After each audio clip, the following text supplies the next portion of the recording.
hello everyone কি খবৰ আপোনালোকৰ মই মমতাজ আফিন ৰহমান পুনৰবাৰ মোৰ চেনেলত স্বাগতম জনালো দেখিছে আপোনালোকে এইবিলাক বহুত পানী হৈ আছে চাৰিওফালে কিয়নো ইমানেই বৰষুণ দিলে অকস্মাতে ইমানেই পানী হৈ গ'ল গোটেই ৰাতিটো ধৰি মানুহবিলাক জামত ফচি আছিলে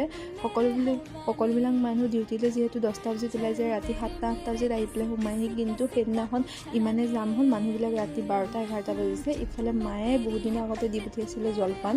মই ভাবিলোঁ জলপান আছে যিহেতু এওঁ খাই ভাল পায় তো জলপানখিনি অলপমান উলিয়াই ল'লোঁ আৰু লগতে আজি আনিছিলোঁ ব্ৰইলাৰ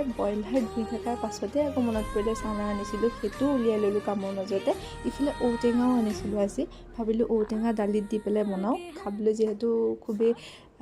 সোৱাদ লাগে যিহেতু আমি দিনত নাথাকোঁ অকণমান ৰাতি খানাটো ভালকৈ খাওঁ বুলি ভাবিলোঁ ইফালে মাংস মই ধুইহে দিলোঁ সকলোবিলাক মোৰ হাজবেণ্ডে কৰিলে তেওঁ মাংস বনাই খুবেই ভাল পায় তো আজিলৈ ভাবিছোঁ ব্লগটো ইমানতে শেষ কৰোঁ বাই